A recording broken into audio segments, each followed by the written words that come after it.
Good morning students. तो आज बेटे हम एक्सरसाइज 1.5 के जो 3 सम्स रह गए थे, क्वेश्चन नंबर 5th, 6th और 7th, उनको करने जा रहे हैं। तो क्वेश्चन नंबर 5th में एक जो नई बात है वो सामने आई है।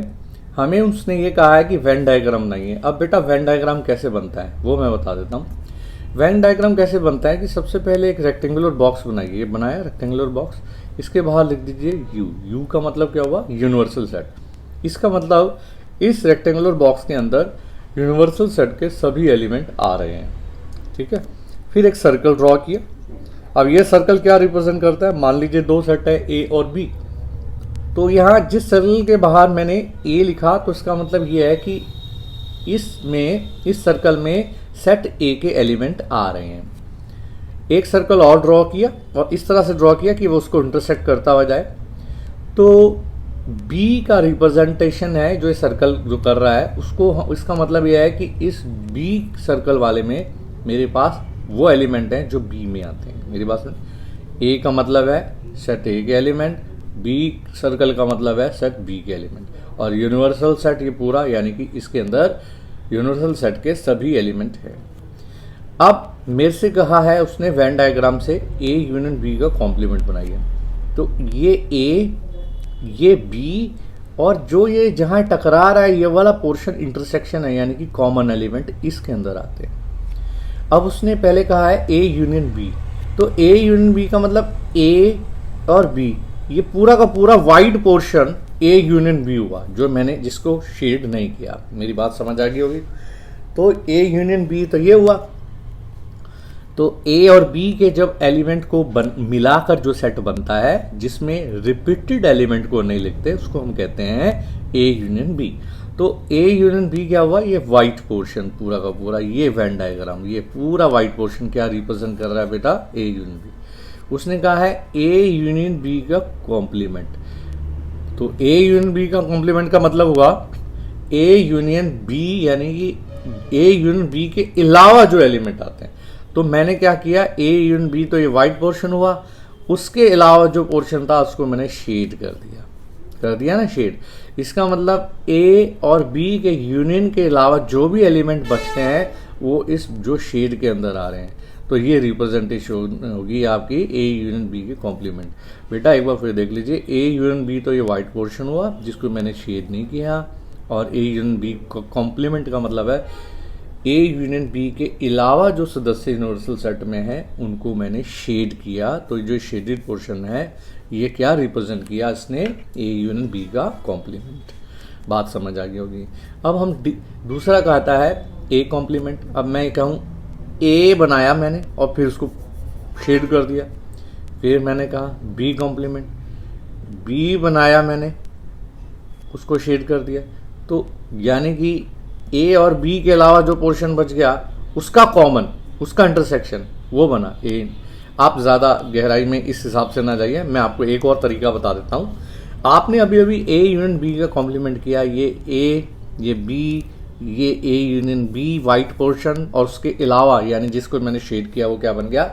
ए यूनियन बी का कॉम्प्लीमेंट। डी मॉर्गन लॉ से मैं जानता हूँ कि ए यूनियन बी का कॉम्प्लीमेंट किसके बराबर होता है? A complement intersection B complement.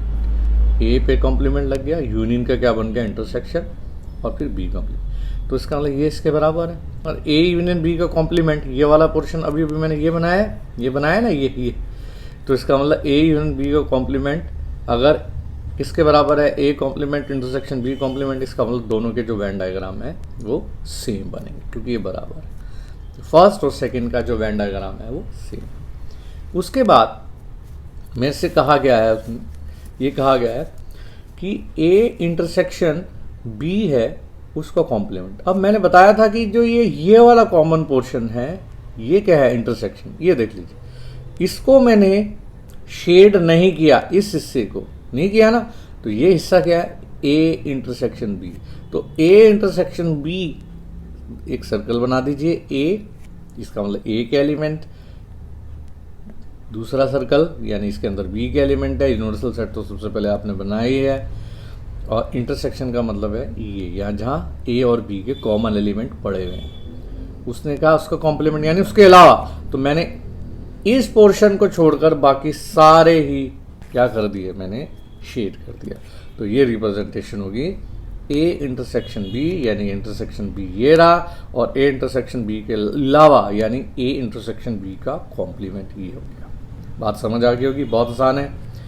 अब दूसरा फोर्थ पार्ट में उसने कहा है A complement union B complement, A complement और बी कॉम्प्लीमेंट का यूनियन, यानी कि जहाँ मिलते हैं, है ना। तो मैं जानता हूँ डी मॉर्गन लॉ से, ये पहला था डी मॉर्गन लॉ, है ना, ये वाला। अब ये वाला ए इंटरसेक्शन बी का कॉम्प्लीमेंट क्या होता है, ए कॉम्प्लीमेंट और इंटरसेक्शन का क्या बन जाता है बेटा, यूनियन, और फिर बी कॉम्प्लीमेंट। तो ये वाला करना, ये रहा, ये देखो। तो इसका मतलब ये किसके बराबर आया, ए इंटरसेक्शन बी कॉम्प्लीमेंट के। इसका मतलब फोर्थ पार्ट भी यही आएगा, ए कॉम्प्लीमेंट यूनियन बी का कॉम्प्लीमेंट का जो वेन डायग्राम है वो यही बनेगा। ए इंटरसेक्शन बी, ये रहा ए इंटरसेक्शन बी, उसका कॉम्प्लीमेंट यानी कि ए इंटरसेक्शन बी के अलावा यूनिवर्सल सेट का जो बना है उसको पूरे को शेडेड कर देंगे।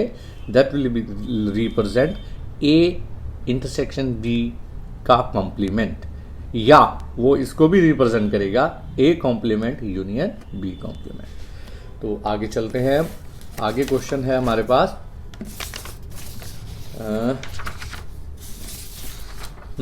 आगे क्वेश्चन नंबर 6 कहता है, कहते हैं बताइए, क्वेश्चन नंबर 6 कह रहा है, क्वेश्चन नंबर 6 कहता है कि यूनिवर्सल सेट है, उसके अंदर सभी तरीके के ट्रायंगल है। So use that means use the universal set of all triangle in a plane. और ए क्या दे रखा है बेटा, ए दे रखा है set of all triangle with at least one angle different from 60 degree. Universal set के अंदर तो सभी तरीके के ट्रायंगल आ रहे हैं, ठीक है। और सेट ए में कौन सा ट्रायंगल है, वो ट्रायंगल है जिसका कम से कम एक एंगल 60 डिग्री से अलग हो, अलग यानी डिफरेंट हो। मेरी बात समझ आइए। Universal set is the set of all triangle in a plane where A is the set of all triangle with at least one angle different from 60 degree. तो बताओ, कहता है अगर ये यूनिवर्सल सेट है जिसमें सभी तरीके के ट्रायंगल आ रहे हैं, ये सेट ए है जिसमें वो ट्रायंगल आ रहे हैं जिसका एक एंगल कम से कम 60 डिग्री से अलग है, तो ए कॉम्प्लीमेंट क्या हुआ भाई, ए कॉम्प्लीमेंट क्या हुआ, वो सभी ट्रायंगल होंगे जिसका एंगल 60 डिग्री हो, ठीक है ना। तो मैं ए कॉम्प्लीमेंट क्या लिखूंगा, set of all triangle having 60 degree angle. 60 degree angle जिस वो कौन सा ट्रायंगल होता है जिसके हर एक एंगल 60 डिग्री का होता है, उसे हम क्या कहते हैं, इक्विलेटरल ट्रायंगल। समझ आ गई होगी। इस यूनिवर्सल में सभी तरीके के ट्रायंगल आ रहे हैं, और सेट ए में वो ट्रायंगल आ रहे हैं जिसमें कम से कम एक एंगल 60 डिग्री से अलग हो। तो ए का कॉम्प्लीमेंट क्या होगा, वो ट्रायंगल होंगे जिसमें हर एक एंगल कितने का होगा, 60 डिग्री का ट्रायंगल हैविंग 60 डिग्री एंगल। बात समझ आ गई होगी आपको। तो इसको हम इक्विलेटरल ट्रायंगल भी कह देते हैं। मेरी बात समझ आ गई है आपको, set of all equilateral triangle, ठीक है ना।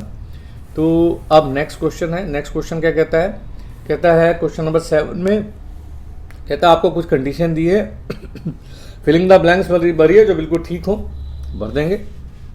उससे पहले मैंने जान के आपको एग्जाम्पल लिया ताकि आप एग्जाम्पल से इसको फिल कर पाए। तो यूनिवर्सल सेट को क्या मान लीजिए it's your wish, whatever you want to take elements in universal set, it's your wish. तो मैंने क्या लिया है, 1 2 3 यूनिवर्सल सेट में कौन कौन से एलिमेंट लिए हैं बेटा, 1 2 3 और 1 2 3 4 सॉरी 1 2 3 4। और सेट ए में क्या लिया है, 2 3। और तो ए कॉम्प्लीमेंट क्या बनेगा, ए के अलावा, तो 2 और 3 के अलावा कौन से बच गए, 1 और 4। तो ए कॉम्प्लीमेंट क्या बना, 1 और 4।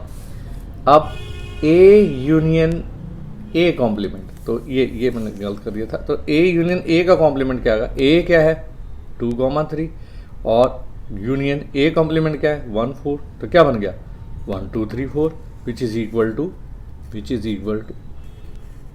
यू। ये गलत है, दिस इज रॉन्ग।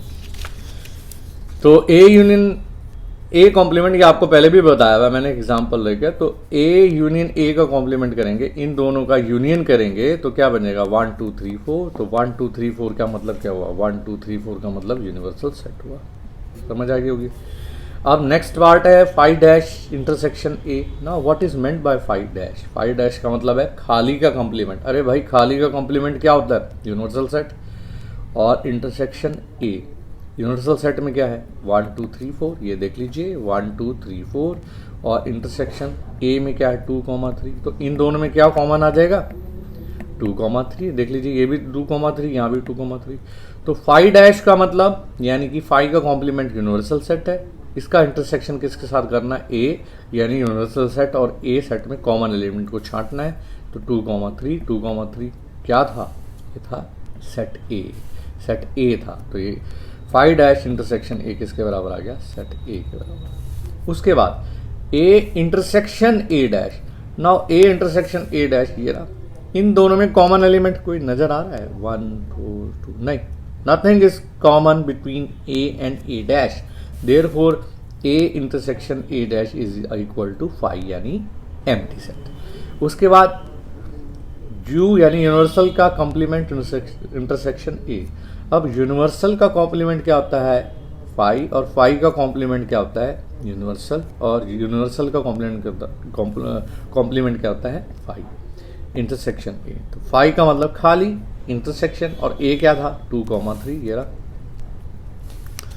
तो इन दोनों में कॉमन क्या आएगा भाई, इन दोनों में खाली आएगा कॉम, और क्या आएगा ये खाली इंटरसेक्शन 2,3, यानी कि इन दोनों में कॉमन है क्या चीज़ है, खाली है, यानी कि एम्प्टी सेट। तो ये क्या आएगा यू कॉम्प्लीमेंट यानी यूनिवर्सल सेट का कॉम्प्लीमेंट, और ए में कॉमन एलिमेंट क्या आएगा खाली यानी कि फाई।